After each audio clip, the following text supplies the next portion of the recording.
Welcome to the live portion of tonight's Foreign Affairs Live. I'm Jonathan Tepperman, and I'll be playing the part of Gideon Rose through the rest of the evening. A much younger, better-dressed version of Gideon Rose. I'm the managing editor of Foreign Affairs magazine, or I should say I will be until Gideon hears about that last joke. And I want to use the few minutes remaining to me in this office to kick the discussion off. Let me reintroduce our guests very briefly, and then we'll move on to the discussion. Just in case you were asleep for the last half an hour, on my far left is Shadi Hamid, who's Director of Research at the Brookings Doha Center. Shadi is also Vice Chair of the Project on Middle East Democracy and a correspondent for The Atlantic. Rob Malley, at my immediate left, is Program Director for the Middle East and North Africa at the International Crisis Group. And both men, I'm proud to say, are Foreign Affairs contributors, and you can find their work at foreignaffairs.com. We have about 40 minutes for discussion. I'm going to kick things off by asking a few questions, and then I'm going to open things up to the floor. When I do, please wait for me to call on you, stand, and we'll have a microphone come to you. Identify your name and affiliation, please, and ask one short question. One other housekeeping note: while we encourage tweeting at these events and have a live feed going, I believe we have to ask you to please silence your electronic devices. So, gentlemen, let's start. By the way, we were having a great argument about Syria in the green room before we all came out here. We're going to get back there. I know Syria is the question on everybody's mind because it's the topic of the moment. But before I get to that, I want to ask a couple of more general questions. Let me start with what Gideon was saying. Is he right? Should we all relax? Will everything turn out okay? Will the Arabs, as Shadi said, rise to the occasion? Shadi, why don't you start?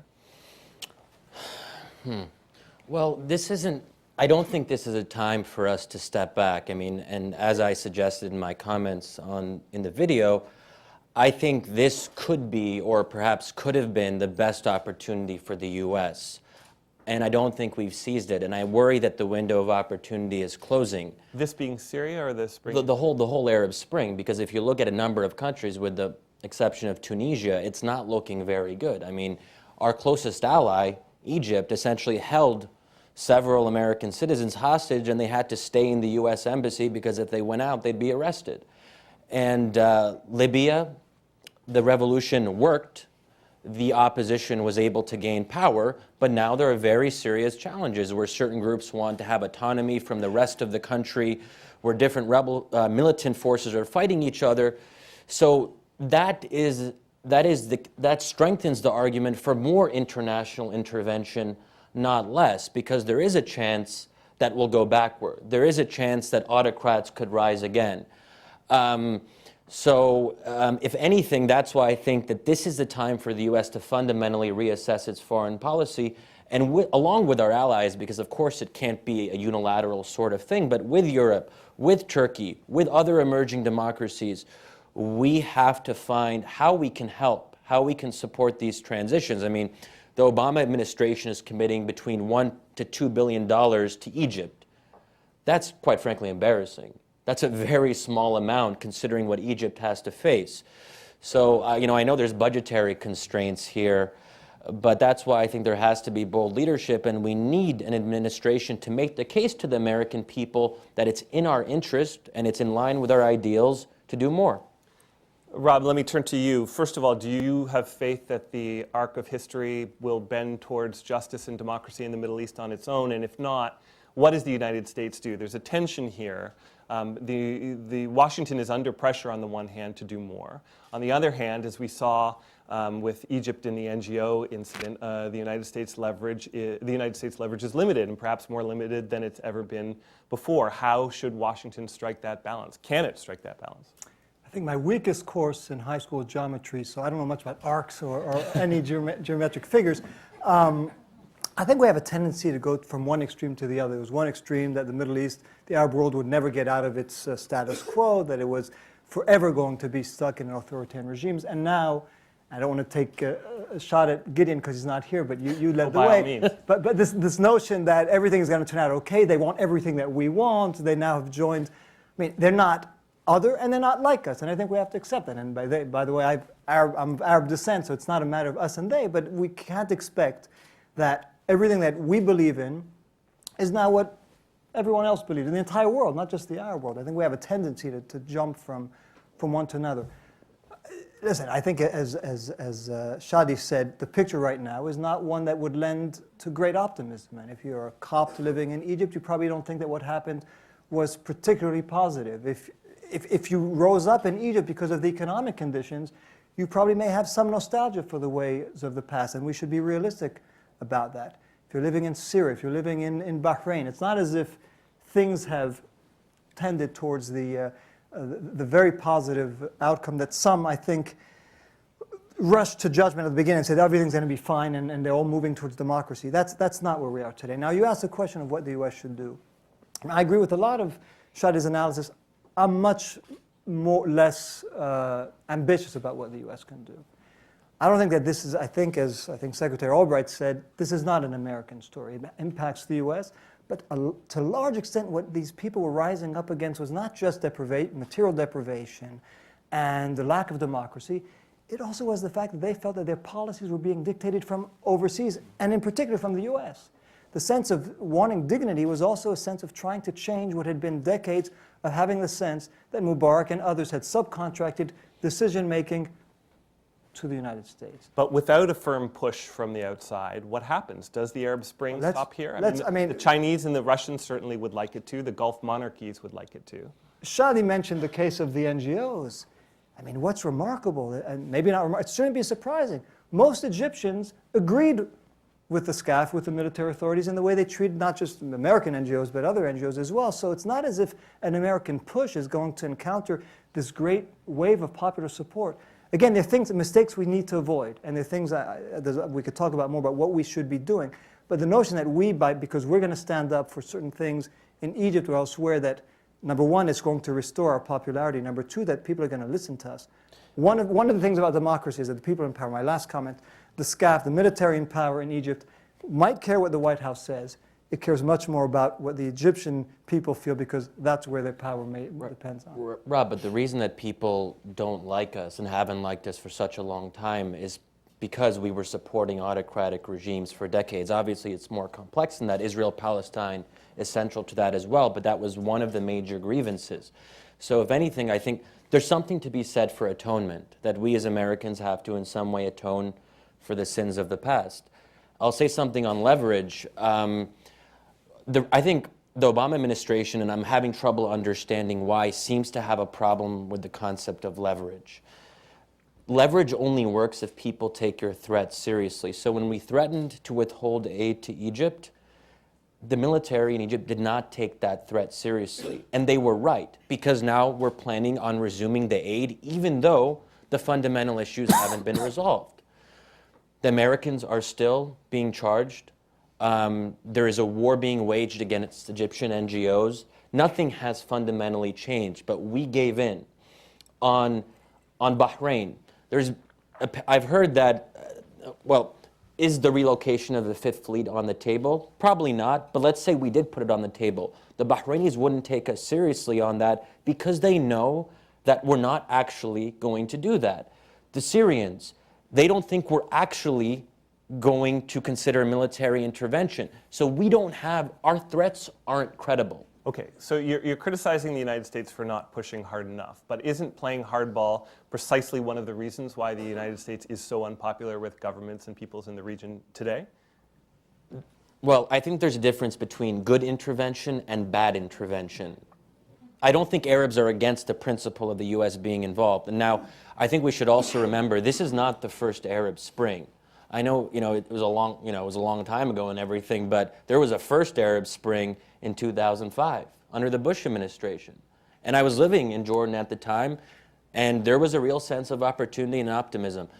There is also an odd current of Bush nostalgia in the region. It was more so before the Arab Spring, but I remember in 2010, I would meet with Muslim Brotherhood leaders in Egypt or Jordan, and they'd say, wow, there was a real sense of opportunity under the Bush administration in that period of 2005. And Obama doesn't seem to take democracy promotion seriously. That was a real narrative that was present in the Middle East. Okay, Just please. one comment, because again, in an ideal world, if we could be consistent everywhere, I'd be all in favor of it. But I think we have to recognize the fact it's not just Obama. It doesn't matter who is in the White House. If tomorrow there was a problem in Saudi Arabia, what do you think the U.S. will do? We may bemoan it. We know what they'll do. If there was a problem in Jordan, if there's an uprising in Jordan, who would we side with? If the Palestinians were to rise up in the West Bank against Israel, what would the U.S. do? So there is, and we could say that the U.S. isn't showing enough leadership, but those are the realities I think we have to contend with. I think, and that's a real burden on the U.S.'s ability to play the role of moral leader. Double standards happen all the time. I'm sure everyone in this room has been guilty of it at one point. I know I have. And it doesn't really matter because you always have double standards. Situations differ. But it does matter when you want to play the role that you would like the U.S. to play, which is that of sort of a moral leader. Then it's fatal. You can't have a double standard when you claim to be the moral leader. And that's something that, and I don't really fault the Obama administration for that, because if tomorrow it were to break ties or have a crisis with Saudi Arabia and with Jordan and with Bahrain and everyone else, then it would have a real problem in the region of the world where it already is losing allies quite quickly. So it's dispiriting to some extent, but I think that's the world we live in. And if it is the world we live in, I think the notion that the U.S. can play the role of moral leader when it already is burdened by what happened in Iraq, which Arabs haven't forgotten, what happened in Guantanamo, which Arabs haven't forgotten, what's happening to this day in the occupied territories where the Arabs won't forget. It's very difficult then to have the U.S. have the kind of image that you'd want it to have. Let me move the conversation one step further. It is argued, whether you agree with it or not, we can get into, that one way the United States could redress past mistakes is by getting involved in Syria. So let's talk about Syria.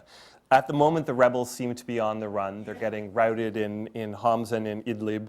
The Syrian government has finally started using its air force, a step that was dreaded. There were reports, although contested ones, that the Russians have landed troops at their naval base in the country. And now all of a sudden there's fighting in Damascus, maybe real fighting for the first time. So the first question, a factual one, because you know the regions better than most of us, absent outside intervention, what happens? Absent outside intervention, I think the opposition may very well be destroyed. I don't think Assad is a dead man walking. I don't think that we can talk as if this is inevitable and we just have to wait because he's on his last legs. And we're seeing a shift in momentum in recent weeks where the regime has been having tactical victories and is pushing the rebels out of certain areas. So I think we have to accept the real possibility that if there isn't military intervention, then the Assad regime could very well stay in power, and we could see more and more massacres on the scale of what we've seen in recent weeks, where the death toll has sharply intensified. So with all this talk of diplomacy and Arab League mission and Kofi Annan, the death toll has only increased. So I think we have to face a choice, and I think we have to give the Annan mission a last chance. He's got 1 week, 2 weeks. This is the final last-ditch effort in my view. And I do agree that military intervention should only be used after all diplomatic options have been exhausted. If Annan can't come back with something, they have been exhausted. There is, in my view, nothing else we can do. It's been a year. Last March 15th is when the Syrian uprising began. We're talking about a year of trying everything. So when do we say enough is enough? And I should also just note that we have a very weird thing here where Arabs and Muslims are more enthusiastic about American intervention than Americans are. That's what we've come to. The Turks, the Tunisians, the Qataris, the French, have all supported various forms of military intervention, buffer zones, humanitarian corridors, safe zones, no-fly zones. It's been discussed seriously in the region, but apparently it hasn't been discussed seriously in the U.S. So no one's talking about unilateral U.S. intervention. We're talking about a potential intervention that could have buy-in and would probably have buy-in from the Arab world and Turkey. Let me point you, before Rob, I let you jump in, to a new poll that's out today on how Americans feel about intervening in Syria.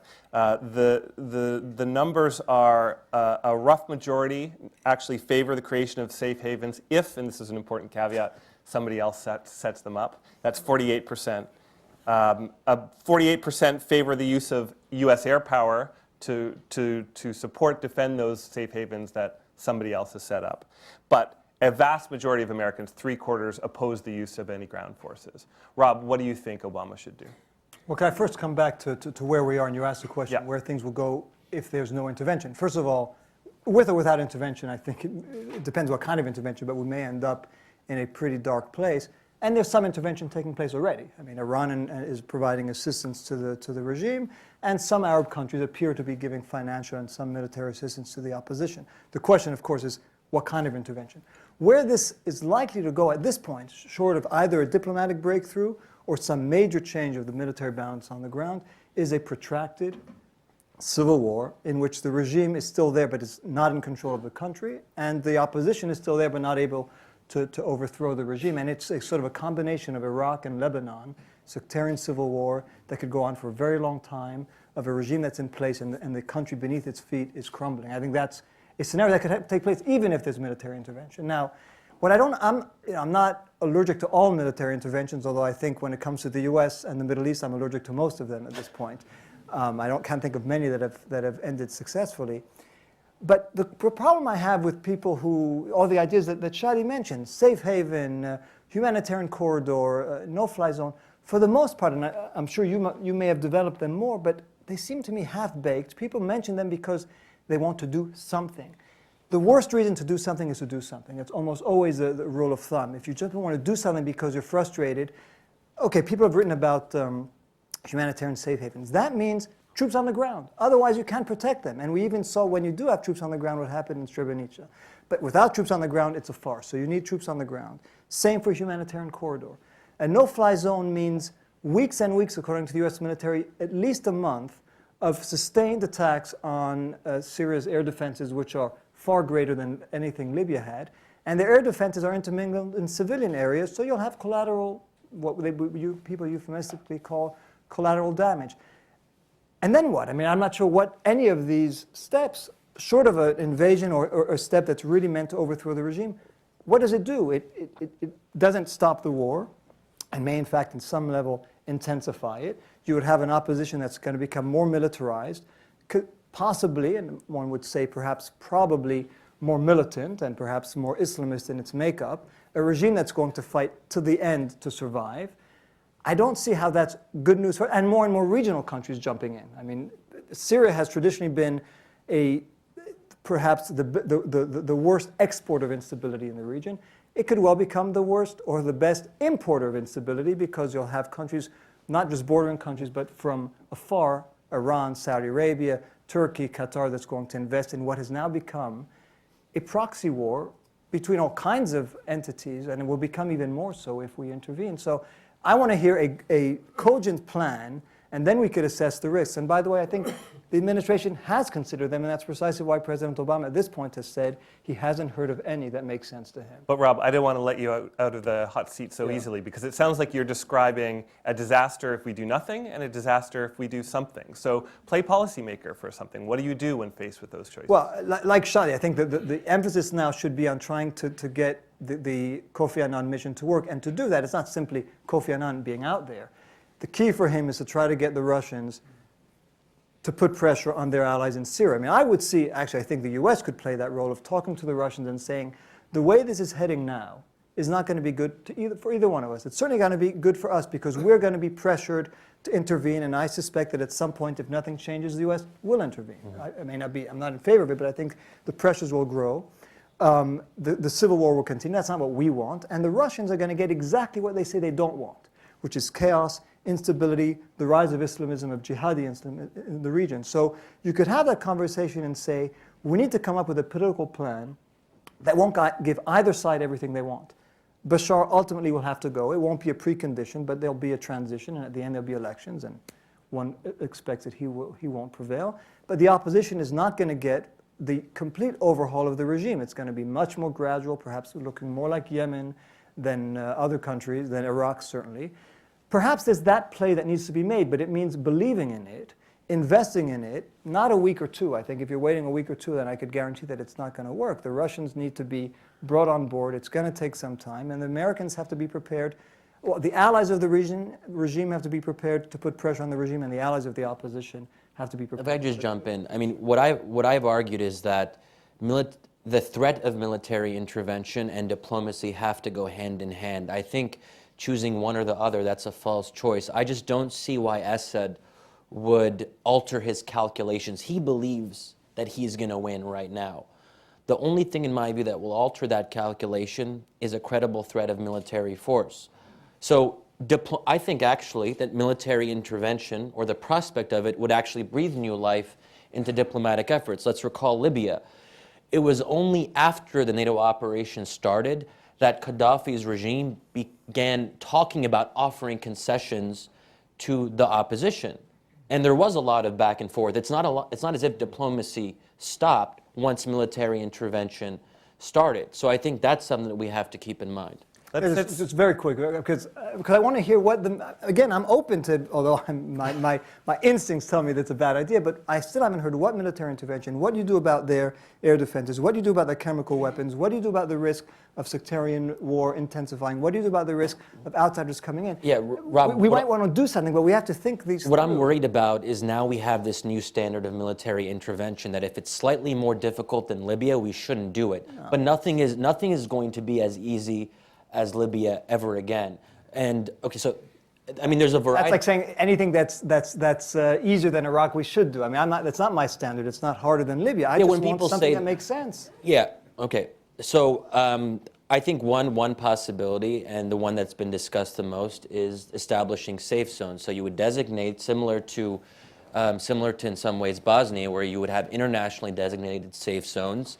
And you would need close air support to essentially protect them. Yes, there would have to be an effort to take out Syrian air defenses. But what I and Anne-Marie Slaughter and others have argued is that once the opposition is able to carve out certain territories and have those territories protected, then they can establish temporary ceasefire arrangements with the Syrian regime. Again, diplomacy will go hand in hand. And the credible threat of military force, and eventually actual military force, would force the regime to come into negotiations with rebel forces that actually have territory. And the effort here, I think, is to create a kind of Syrian Benghazi, which is possible. Okay, yeah. I'm gonna stop you there because I'll come back to we have a big region to cover. The audience can bring us back to Syria. I want to continue on our depressing tour of the region. So far, the Arab monarchies, as we alluded to earlier, have done a remarkably good job of withstanding this populist tidal wave through a combination of bribery, co-optation, some reform in countries like Morocco and Jordan, and outright intimidation and violence, as we've seen in Saudi, but especially in Bahrain. Will this keep working indefinitely, even in the short term? Definitely, or in the short term? Well, you can answer in the alternative, or you can answer both. Sorry, what will keep working exactly? This strategy that's kept the monarchies quiet for the last year. Yeah, well, I think there is a distinction between monarchies and republics. If we look at the 5 countries that have had... Yeah, but this is why I asked specifically about the monarchies, because the strategy does seem to be working for them. My question is, will it continue to? Yeah. Yeah. Well, I think monarchies have an advantage because in many of these countries, they do have some degree of popular legitimacy. They may not be liked by everyone, but at least there's something there. It's not as if you have this single one leader that's hated so much that the entire opposition is able to rally around that. And one of the countries I focus on is Jordan, and the opposition there has been having a lot of trouble because they don't have a clear message. Constitutional monarchy, that's not going to get people out into the streets partly because the monarchy claims it's already a constitutional monarchy. So it's hard to mobilize people because you don't have that Mubarak figure. You don't have that Assad figure. So I think it's going to take longer, and that's why in certain monarchies there's a chance for gradual reform. In Morocco and Jordan, at least those regimes have been somewhat interested in reform. There have been some steps. I don't think they've gone far enough, but at least there's something to work with there. And those are also 2 close U.S. allies, so there's leverage. But I will, and I think I said this in the video, autocracies don't last forever. So even if it seems very unlikely now that these regimes, say Saudi Arabia, for example, will fall, just because we can't imagine it doesn't mean it won't happen. Because I don't know one Middle East analyst on the planet who predicted Tunisia. Actually, it was the opposite. Everyone was, Tunisia is the most stable of the stable. That's what everyone was saying before the Arab Spring started. But it happened. So I think we have to get out of this kind of closed mentality and consider the possibility that Saudi Arabia could very well fall in the next 5 to 10 years. Rob, what do you think happens next in the next 6 months, in the next 2 years, in the next 5 years? Where? Throughout the region, does this because there seems to be, let's stick with the monarchies for a second. The spring seems to have frozen there. Does that freeze maintain, or does it thaw again? I'm with Shadi in terms of avoiding forecasts, because I would have been wrong before, so I don't want to repeat that now. But I do think, I don't really see a distinction between monarchies and republics sort of generically. I think it's a matter of structurally, do the regimes do they trigger the kind of opposition? And I could see it happening in any of the monarchies. I also am not particularly optimistic about, or I don't really believe this notion of gradual reform. What the people want, at first they call for reform. What they really want is regime change. And regimes are not in the habit of committing suicide. So they'll give just enough to preserve the structure of the regime, but they're not going to give so much as to give up what has made their power. So ultimately, I think whether it's Jordan or Saudi Arabia or elsewhere, I think, but I'm not going to give you a time horizon. I think that, to quote Hillary Clinton, the days are numbered, which doesn't say much because all our days are numbered. But I do think that this is not, these are not, there's no reason, there's nothing intrinsic in a monarchy. There's something intrinsic in countries that have a lot of money. And that's why Saudi Arabia and some of the Gulf countries will survive, in my view, not because they're monarchies, but because they have plenty of money to dole out. At some point, the unemployment rate, what will happen to the oil market and other things in Saudi Arabia are going to cause real problems, and people are predicting it over the next 10 to 15 years. Again, I'm not going to try to predict it, but I think it would be wrong to think that because it's a monarchy, somehow it's immune from what's happened elsewhere in the region. This is a good point for us to open up the floor for questions. So if you could, we have microphones coming around. If you could bring up the house lights so I could see. This gentleman on the aisle here, just wait for the mic and give us your name and affiliation when you get it, please. Up here near the front. Can you raise your hand again, please? No, keep coming. Thank you. Hi, guys. I'm Spencer Schwartz from Cornell University. And with regard to military intervention in Syria, with reports that there have been U.S. Special Forces units placed in Syria to train the rebels, and Russia, who everyone knows arms the Assad regime, placing supposed anti-piracy forces, ironically away from the Gulf of Aden, in Syria. How do you see that complicating the international intervention? Shadi, are we getting the kind of proxy war you were speaking about already? I mean, it's already a proxy war. It is. I mean, the Iranians and the Russians have been actively supporting the Assad regime much more enthusiastically than we've been supporting the Syrian opposition. So it's not balanced. And the Saudis and the Qataris have talked about arming the rebels. So we're already moving in that direction. Now, what I'm worried about is we take this kind of half-baked measure of saying, we want to feel good, we want to do something, so let's arm the rebels, and we'll just keep it at that. Because that sounds reasonable, right? It's not full-on military intervention. But I think by itself, that's going to be counterproductive, because the gap in resources between the rebels and the regime is still tremendous. So that's not going to solve the problem. They need more than arms. But this is one area, one issue on which we agree. I think the worst idea would be to arm the opposition for all the reasons one could imagine. We're not sure where their arms will end up.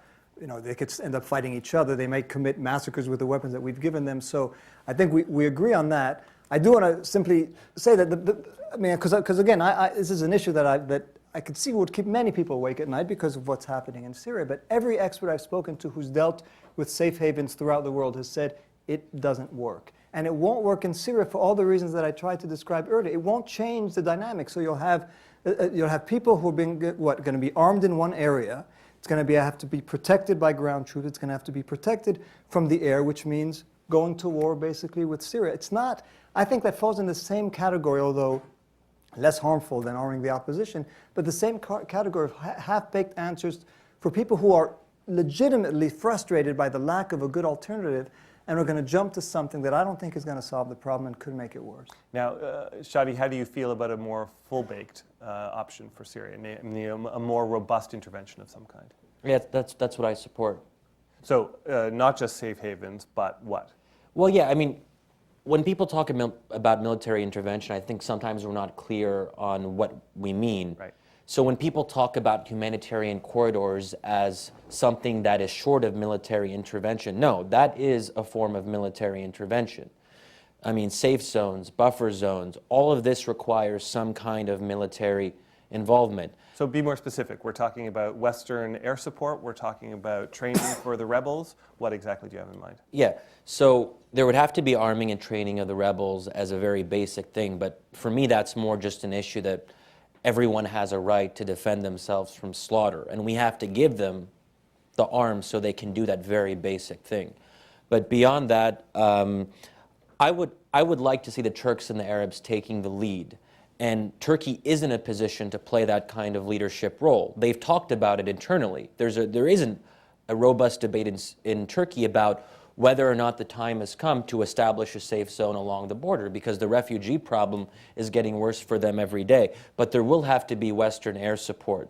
And this is what we always kind of end up with, that even if everyone else is on board with doing something, if the U.S. isn't, it's not going to happen. That's what we saw in Libya, where everyone else in the world, the Arab League, GCC, Britain, France, was supporting military intervention. The U.S. wasn't, so there was essentially a stalemate. Finally, in the last 6 days before intervention, the U.S. shifted, and that was enough to push it. So I think that is still going to be the reality, that with all this talk of leading from behind, well, still, the U.S. is going to have to play an important leadership role because of its military capacity. Great. Let's take another question. This lady here. Hi, Hajar Naili for Women's News. I want to know, when the Arab Spring started, we had high expectation for the future of women. They have played a tremendous role on front line. Now, when it comes to giving them a political voice, there is a dark future. I want to know if it's just a matter of time and change will come, or if it's a real concern in the Middle East and North Africa. Can we have faith that the status of women will improve? And again, if not, let's ask the policymaker question. What do we do about it? I think today, when it's hard to have faith. I mean, again, to be a woman or to be a minority in a religious minority is probably not a very good time.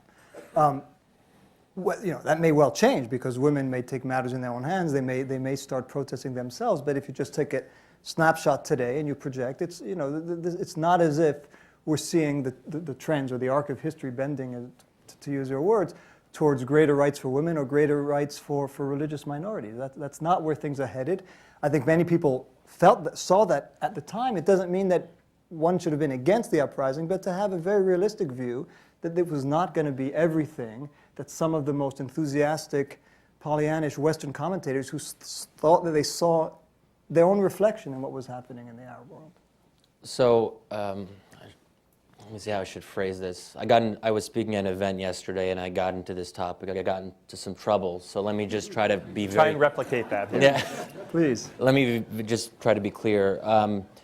Look, there's a tension between democracy and liberalism. The more democracy in the Arab world, that's not going to translate into the things that we as Americans hold dear. It's not going to mean gender equality. It's not going to mean the rise of liberalism. If anything, the opposite.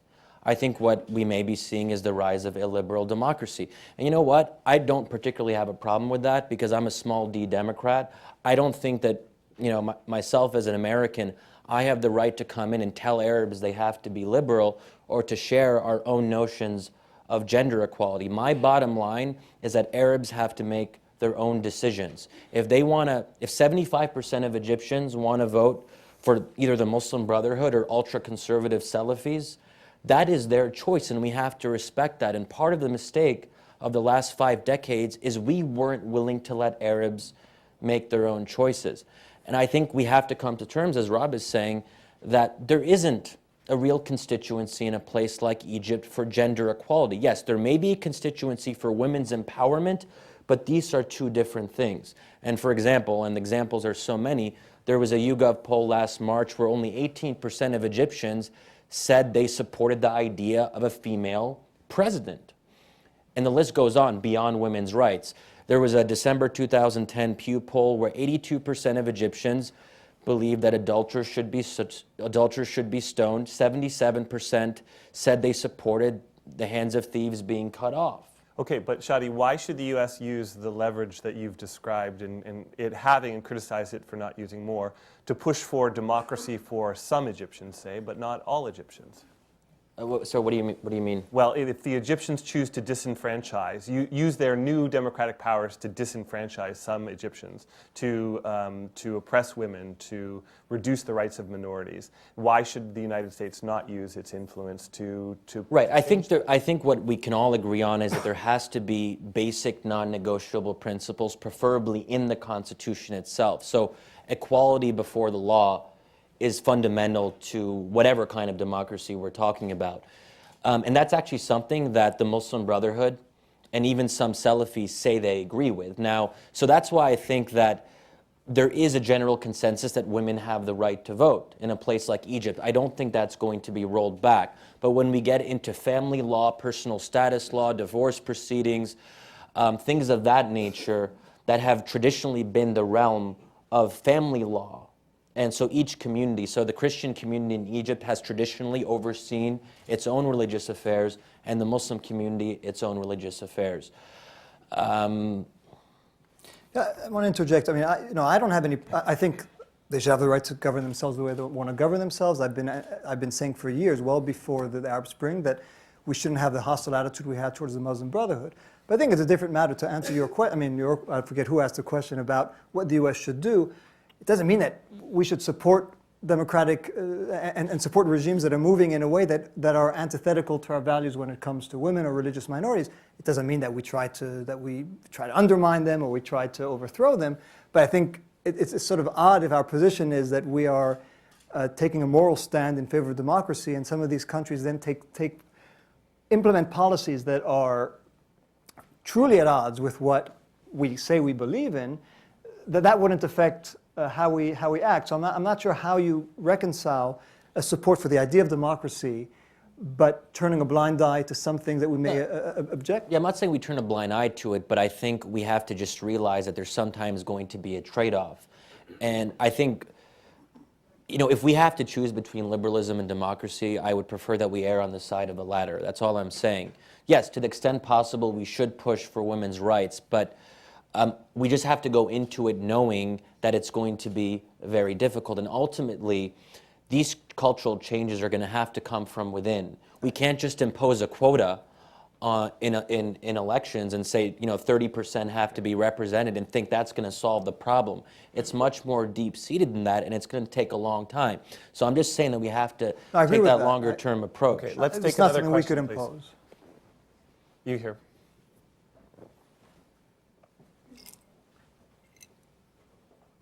My name is Fred Schlissel, Independent Management Consultant. I just want to comment first that it took our own country 10 to 20 years to establish our own democracy, considering the Articles of Confederation and so on. There's been some discussion of an undefined U.S. role in these Arab countries.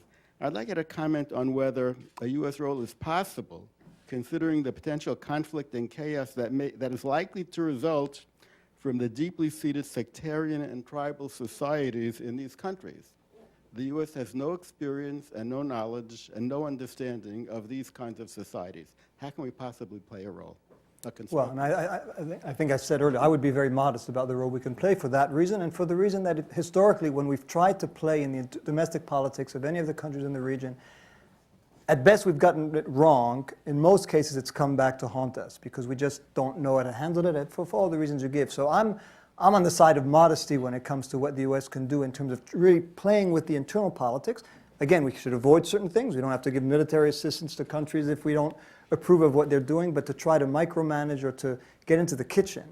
Again, I think we tried to do it in Lebanon, we tried to do it in Palestine, we're doing it now in Iraq, we're trying to do it in Afghanistan. I don't think that our track record is particularly positive. Let's take another question, please. The woman in the back. Yep. I'm Meredith Morrison with the Clinton Foundation. Back to Syria, to what extent do we understand the values of the opposition that we would be supporting if we went in, other than not Assad? That is, how do we know it's not going to turn into, say, the Iraq that Ned Parker described in the last Foreign Affairs, which is a way for the formerly disenfranchised to exact revenge, not protect women and minorities?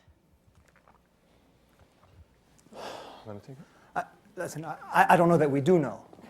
Which is not necessarily a reason not to be sympathetic to the opposition, but you raise a good point. I don't think that it's very clear who the opposition is. I think the ones that we tend to deal with, the Syrian National Council, if you speak to other members of the opposition, they don't recognize them at all as their representatives. If you speak to Syrians within Syria, and we have, the International Crisis Group has somebody in Syria working, you speak to them inside, they have very mixed views. I think, just to take a broader picture, what was really the strength of the Syrian uprising at the beginning was their three slogans, which is no to violence, no to sectarianism, no to militarization and outside intervention. Unfortunately, and the regime wanted to destroy all three of those, right? It wanted it to be sectarian, it wanted there to be militarization, and it didn't mind foreign intervention because it allowed them to project the uprising as an Islamist, foreign-backed sectarian uprising. Unfortunately, that's where they seem to have been winning and to be dragging the opposition more on a plane where it's going to have a much harder time prevailing, because in a military contest, as Shadi said, the Syrians are much stronger, the Syrian regime is much stronger than the opposition, and it's going to take a very long time to the opposition to play catch-up.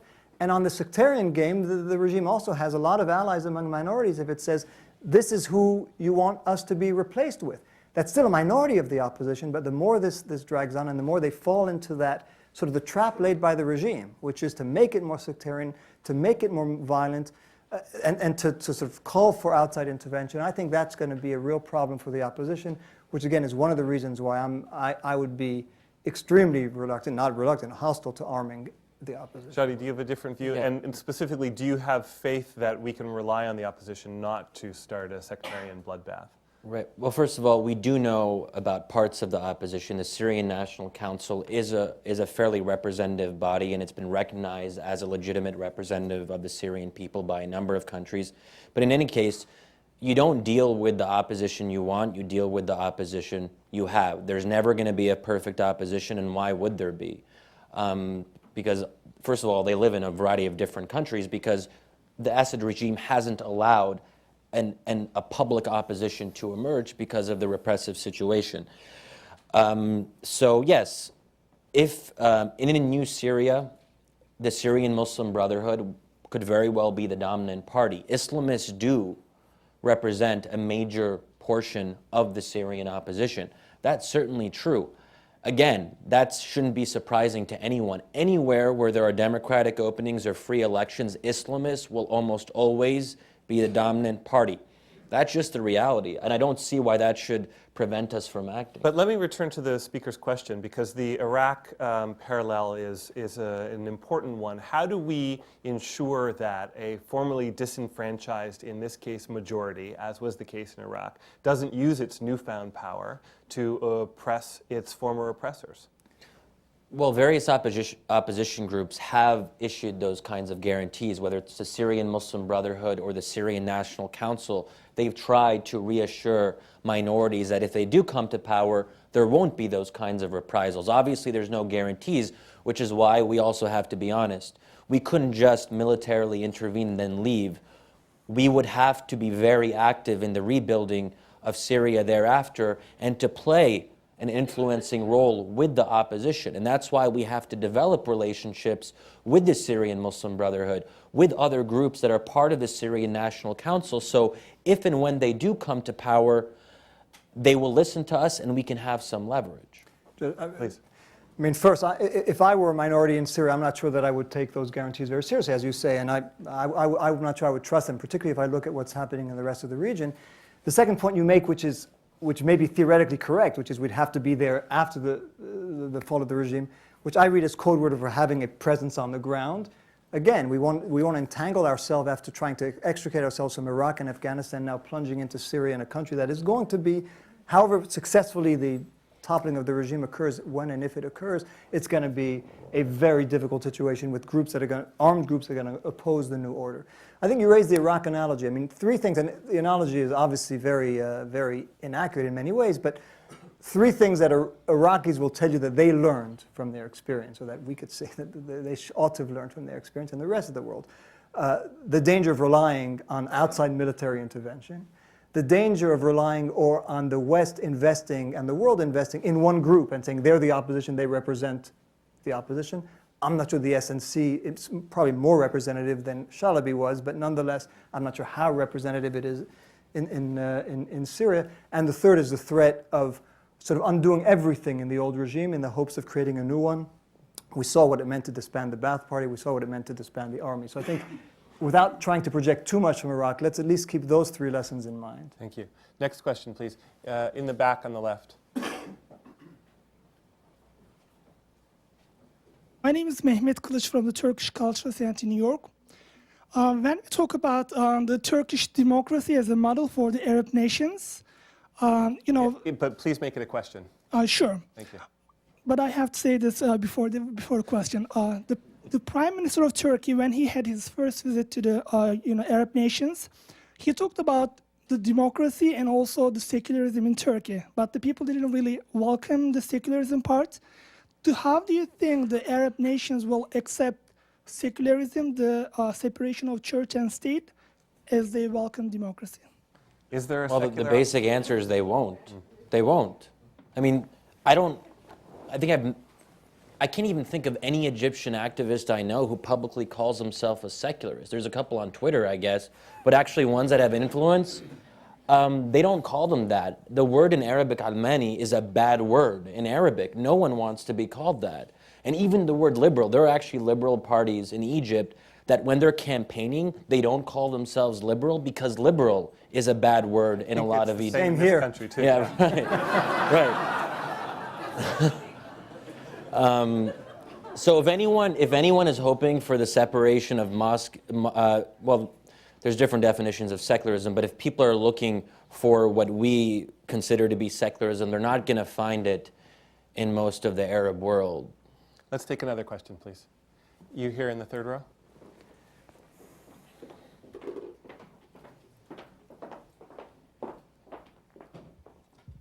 Hi, my name is Graham Starr from Tufts University.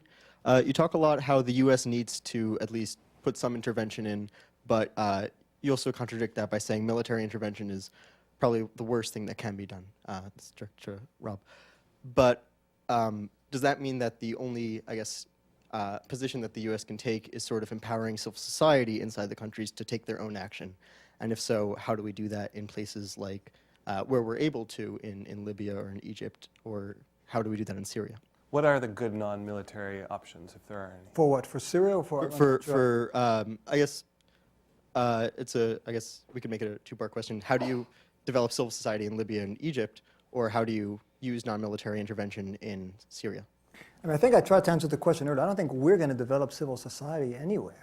I mean, we develop civil society here. I know we're a different country, but it would be a bit odd if you had a debate now in Egypt and Tunisia. What could we do to empower the Democrats who seem too weak, or the Republicans, or some other civil society? It's their stories. Now, we have done things in the past, as Shadi said, that have not just not helped them, but have hurt them. And we still may be doing some of those things. But I think it do no harm. But the notion that we're going to go in and develop those who are allies, the fact is, at this point still, our kiss is maybe not the kiss of death, but it certainly is a kiss of suffering, because we have the NGOs and others who are tainted even very, and consider the irony. Most of the parties in Egypt, I think almost all of them, the Muslim Brotherhood, the Salafis and others, have all benefited from these programs from the American-funded NGOs. And yet, as soon as this became an issue of American funding, they all ran for cover and said, we don't want to have anything to do with it, we shouldn't, what are these people doing intervening in our country? I think those are the kinds of things we should stay away from. I mean, if people want our assistance, we could find ways to provide it, but let's not view ourselves as the midwives of either civil society or democracy in a part of the world where we've been associated with the precise opposite for the past But Rob, the decades. problem is that in many of these countries there aren't indigenous sources of funding because for one, there's very restrictive NGO laws. So it doesn't have to be coming from the US, but the international community has to support civil society because many of these groups don't have another option.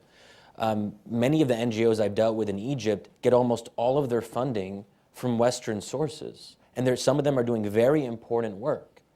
And I just don't think we should betray them and leave them alone, especially when they don't have to. If people don't want to take our money, they don't have to. But if they're coming to us and requesting that assistance, I think we should engage with them. Let's stop there. We're almost out of time. I want to take two more quick questions. I'll take them together, and then I'll leave it to our speakers to finish. So, first question is here in the third row. The second is the gentleman on the right aisle, about halfway back. Yeah, my name is Dan Harris. Wait for the microphone, please. I'm Dan Harris. I'm an attorney. I find this a very interesting conversation. I'd like to ask you directly, given our wonderful nation-building experience in Afghanistan and Iraq, and you can name the rest, how it is that you would advocate our intervening and attempting to do something in Syria that would have a better outcome.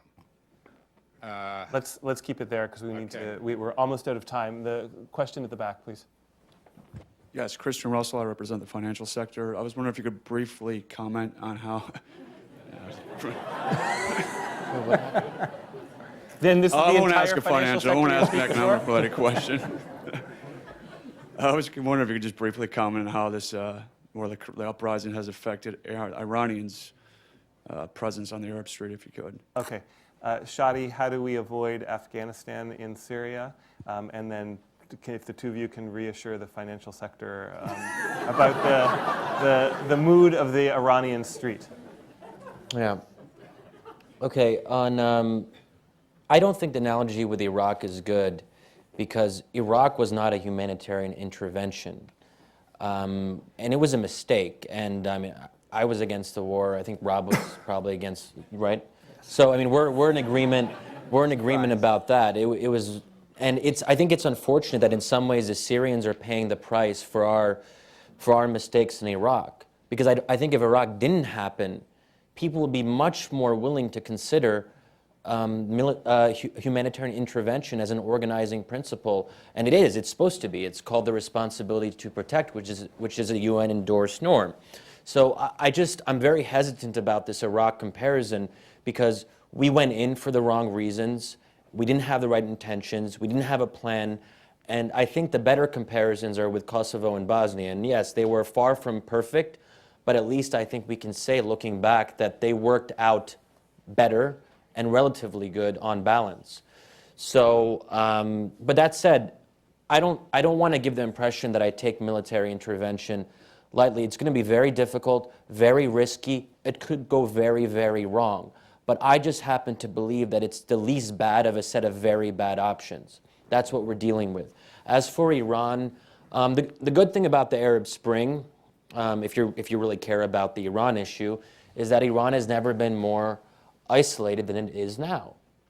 And they're very clearly on the wrong side of this. They're backing the repression in Syria. And I don't think they've been on the right side of history in this respect. And people realize that. And I've been meeting with Islamist leaders pretty regularly since 2005. I've never heard one of them talk about Iran as a model. No one now is talking about Iran as a model. So I just think we should keep that in mind, and we shouldn't overestimate Iran's soft power in the region. It has very little of it, and it started in 2009 when they crushed their own people. Everyone saw that, and they lost any moral legitimacy they might have had left in the eyes of Arabs. Rob, jump in if you have anything to add, and specifically if you have anything to add about how this is all playing out inside Iran. Okay, well, quickly on both questions. I mean, I think there's a reason why people in the region and elsewhere are looking to Iraq and Afghanistan with all the differences that you make. It's because there are lessons to be learned. Every case is different, but every case carries a lesson for the next one. And I think if we think we could do more successfully in Syria than what we did in Iraq, we should think about it long and hard.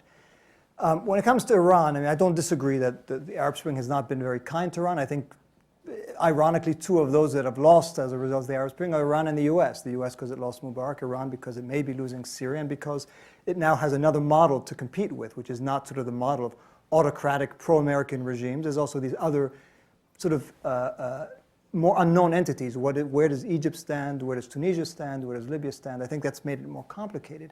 But I would say I think one of the mistakes we would be making, and I hear it every now and then, particularly in the case of Syria, is to try to superimpose a strategic regional agenda on the Arab Spring. And when I speak of a proxy war and the notion that we should go after Syria, and I'm not saying you say this, but many others do, particularly the neocons in the city I come from. We should go after Syria, yes, because of the humanitarian thing, but mainly because it's going to strike a blow against Iran. The more we're going to look at the region through the prism of a fight between Iran and Saudi Arabia, Iran and the US, Iran and Israel, the worse it's going to be, not just for the region, but I think for us, because it's not a fight that we're in a position to win. And I think that if it leads us down the road of confrontation with Iran, it's a fight that everyone's going to lose from.